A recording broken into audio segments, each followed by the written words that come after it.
You ask Tiger to solve. This deals with linear equations with one unknown. The final result is x equals 3. Let's solve it step by step. Group all constants on the right side of the equation. Subtract 2 from both sides. Group like terms. Simplify the arithmetic.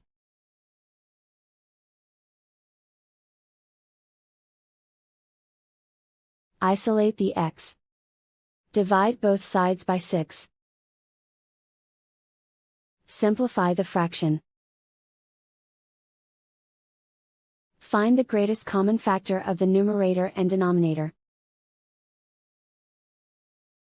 Factor out and cancel the greatest common factor.